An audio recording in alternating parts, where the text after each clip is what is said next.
친윤 정치검사들의 집단 항명은 자신들의 조작 기소 실체를 덮기 위한 검난이자 검찰 쿠데타입니다. 법무부는 오직 법과 원칙에 따라서 집단 행위에 가담한 검사장 전원을 강력 징계해야 합니다. 민주당은 정치검사들의 대장동 사건 조작 기소부터 국가공무원법 위반 집단 행동 전반에 대한 국정조사를 흔들림 없이 추진하겠습니다. 대장동 일당과 이재명의 죄를 없애기 위해 보행죄 폐지를 밀어붙이고 있습니다. 7,800억을 범죄자들의 뱃속에 집어넣어놓고 이재명 대통령은 오늘 1호기를 타고 해외로 먹튀를 하겠다고 합니다. 그러나 돌아오면 기다리고 있는 것은 국정조사입니다. 그리고 그 다음은 특검이 될 것입니다. 일단 민주당에서 추진하고자 하는 국정조사 방향은 크게 두 가지인가 싶습니다. 하나는 이 내용 자체에 대한 조작 기소 이른바 거기에 대한 실체를 한번 그럼 따져보자. 또 하나는 집단 행동을 하는 부분에 대해서 한번 따져보자. 이 두 축이 가장 큰가요? 그 대장동 관련된 부분은 이제 이런 거잖아요. 네. 지난 대선에서도 보면은 이 대장동이 어떻게 불거졌느냐. 그러니까 부산저축은행의 불법 대출 문제가 있었고요. 또 하나가 뭐였어요?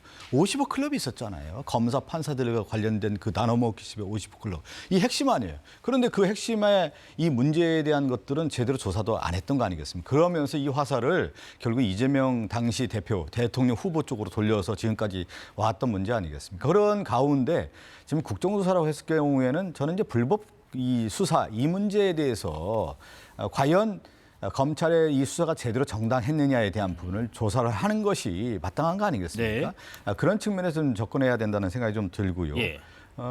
저는 뭐 지금 장동혁 대표가 저 얘기를 했는데 저는 야당의 대표의 발언은 무게가 좀 있어야 되는 거예요. 그리고 정치 언어가 기본적으로 정제되고 훈련된 언어를 써야 되는 거거든요. 그런데 지금 보면은 장동혁 대표의 정치 언어는 대변인급도 안 되는 언어를 쓰고 있단 말이죠. 어디 저 극우파들의 언어, 정치 선동의 언어를 가지고 저렇게 할 때 과연 야당의 대표로서 존립 기반이 있는 거냐에 대한 의문을 좀 제기하게 되는 거고 네. 또 하나는 자기가 할 수 있는 능력도 안 돼요. 자기 자체가 무슨 국정조사를 할 수 있고 특검을 할 수 있습니까? 그런 능력도 안 되는 야당의 당대표가 저렇게 얘기하면서 지금 먹튀라는 단어를 썼을 때 저런 언어가 야당의 대표의 언어로서 합당한 거냐, 타당한 거냐 되돌아봐야 되는 거예요. 저는 야당의 당대표로서 역대 당대표의 여러 모습들을 봤지만 지금 이제 장동혁 당대표가 잘못된 길을 가고 있다. 그 극우전선의 노선을 걷다 보니까 더욱더 계속 오른쪽으로 가는 극우적인 노선을 가는 저런 모습에서 저는 국민의힘에서 장동혁 저런 모습에 대해서는 저는 비판의 칼날을 들이대야 된다. 저런 야당의 대표 가지고는 야당을 유지할 수가 없을 겁니다. 저는. 예. 네. 지금 국민의힘에서는 국정조사하고자 하는 방향이 뭐 일단은 대장동의 어떤 부당 이익에 대해서 어떻게 환수할 것인가 한 축인 것 같고 또 하나가 지금 항소 포기 과정 그런 일련의 내용들인가요? 근데 지금 우리 박성준 의원께서 앵커님의 질문에 답을 하지 않고 왜 갑자기 충분히 얘기를 했는데요. 장동혁 대표의 어떤 메시지를 가지고 저런 평가를 하시는지 모르겠지만 이재명 대통령과 정청래 대표를 먼저 생각하십시오. 지금 뭐 대통령이 되셨다고 해서 좀 바뀌었다고 해서 지금 이런 말씀을 하시면 똥 묻은 개가 개 묻은 개, 재 묻은 개 나무라는 거하고 똑같습니다. 그런 말씀을 하시면 안 된다는 말씀 드리고요. 네. 어떤 말씀이 그렇게 극우적 표현입니까?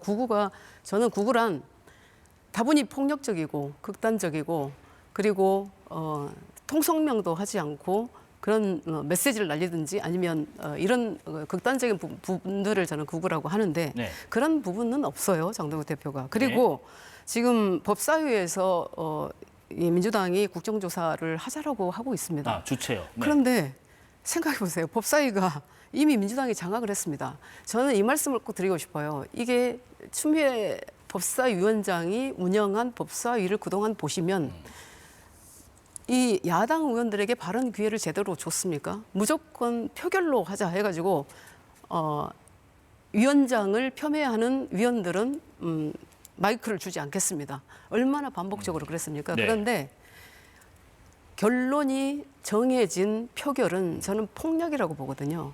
그 결론이 정해진 표결을 남발하셨던 분이 추미애 법사위원장이세요. 그러면은 이게 국정조사를 만약에 법사위에서 한다 그러면 너무나 뻔하게 보이지 않습니까? 그리고 이 법사위가 민주당이 장악했는데 정성호 장관이나 정청래 대표의 아주 가까운 분들로 법사위원들이 다 포진하고 있단 말입니다.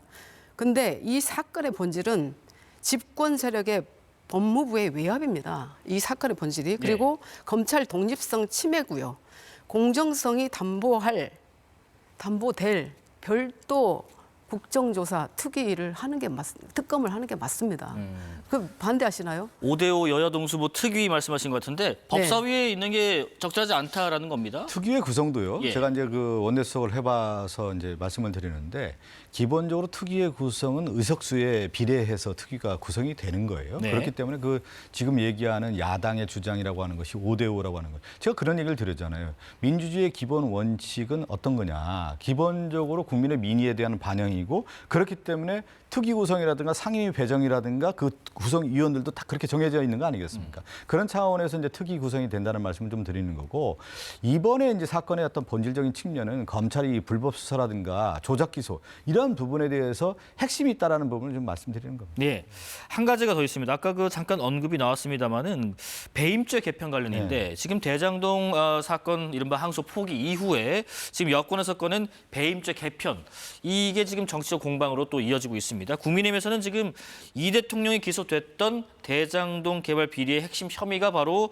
배임인데 이거를 없애면 자동 면소하려는 거 아니냐 이런 입장입니다. 어떻게 생각하세요? 이제 그렇게 항상 보면은 이제 프레임을 그렇게 만들어 가려고 하는 것 같아요. 네. 국민의힘에서 이제 배임죄 폐지와 관련된 부분은 오랫동안 재계에서 예를 들면 특히 이제 CEO들이죠. 기업의 CEO들의 어떤 정책 결정이라든가 실질적인 어떤 집행 과정에서 이제 문제를 배임죄를 엮다 보니까 코에 걸면 코골이, 귀에 걸면 귀걸이가 돼서 모든 분야에 억제는 그런 효과가 있다 보니까 오히려 기업이 활동의 영역을 좁힐 수밖에 없는 거 아니냐라고 하는 부분이 있어서 오랫동안 재계에서 배임죄를 폐지하고 오히려 더 기업이 활동할 수 있는 영역을 넓히자라고 하는 의견이 있었고 또 하나는 지금 이제 주가 시장도 상당히 지금 4,000포인트가 넘고 또 세계적인 에이펙 정상회의라든가 지금 이제 이재명 대통령의 외교의 성과라든가 이런 것들이 이어지면서 네. 그렇다고 하면 기업들이 좀 더 활동의 영역을 넓힐 수 있는 분야가 있어야 된다는 거 아니겠습니까? 그래서 지난번에 이제 상법 개정도 있었던 거고 배임죄 개편도 그러한 차원에서 계속 일련의 과정에서 나왔던 문제란 말이죠. 아마 이제 국민의힘의 의원들도 배임죄 폐지에 대해서 많은 얘기를 했었어요. 근데 이 부분을 가지고 갑자기 검찰하고 이 부분을 연결시키면서 저렇게 배임죄를 잘못된 프레임으로 좀 이어가고 있다라는 부분에 있어서는 저는 용납할 수 없는 문제이고 네. 오히려 기업의 활동 영역을 위해서는 이러한 방향, 정책 방향이 좀 가야 되는 거 아니냐 이렇게 생각하고 있습니다. 경제계의 오래된 수건인데 왜 반대를 하느냐 이런 입장이십니다. 최근에 경제계의 수건이라고 말씀하셨는데 어떤 단체가 경제단체가 이 배임죄를 개편해달라고 얘기를 하고 있던가요? 최근에 어떤 단체도 그런 얘기를 한 적이 없습니다. 그리고 그렇지 않습니다. 경제계에서 계속 얘기를 해왔던 문제의 문제이기 본질은 때문에. 이번 예. 배임죄 이슈로 이재명 대통령 사건의 대법원 파기 환송 후에 민주당이 갑자기 꺼냈기 때문에 문제가 되는 거예요. 그러면은 이 사건이 끝난 다음에 이 이슈가 정리가 된 다음에 배임죄 개편을 해도 문제는 없는 거 아니겠습니까? 네. 그리고 이게 사실상 이재명 대통령의 사법 리스크를 덮기 위한 방탄 입법이다라고 보는 게 대부분의 국민들의 시각일 겁니다. 그리고 경제계 요구를 이렇게 뭐 명분으로 내세우지만 근데 이 시점이 그렇게 보여지지도 않을 뿐더러 그렇게 해서도 안 된다고 보고 있는 겁니다. 예. 아니 저는 이제 저도 지난 대선 과정에서 이 배임죄 폐지 관련 개편 관련된 논의가 계속 이어왔었고요. 이제 공약화 사업도 좀 했던 것으로 기억하고 있는데 또 하나는 지금 양양자 최고위원님이 이런 얘기를 하는데 윤석열 정권이 이재명 당시 대표 후보를 옥죄기 위해서 수많은 죄를 적용한 거 아니겠어요? 너무 많은 죄. 그래서 3년 동안 탈탈 털다가 안 돼가지고 내란까지 윤석열 정권이 했던 거 아니에요? 그 검찰 정권 아니겠습니까? 근데 무슨 지금 문제를 배임죄를 엮어가지고 지금 뭐 우리 정부가 이것을 벗어나기 위해서 이렇게 하고 있다라고 하는 것은 언어 도단인 거죠. 말도 안 되는 거죠. 이미 윤석열 정권이 검찰 정권이 3년 동안 탈탈 털어서 아무것도 안 나오니까 내란까지 범했던 거 아니겠습니까? 네. 그래서 이거에 대해서 무슨 지금 이 문제를 가지고 여기와 연결시킨다라고 하는 것은 논리적 비약인 것이죠. 네. 말이 안 아니, 되는 그래서 거죠. 투기구에 구성을 해서 국정조사를 하자라는 게 국민의힘의 주장 아니겠습니까? 아니 그렇게 문제 없다 그러면 공정성 논란도 없애기 위해서 이 배임죄 논란도 없애기 위해서 투기를 구성을 해서 국정조사를 하면 될 거 아닙니까? 지금 저 민주당에서는 관련해서 앞서 잠깐 언급했던 검찰청법 개정안 말고 네네. 또 법관 징계법 개정에도 좀 속도를 내는 것으로 알려졌는데 이 이유 잠깐 들어보겠습니다.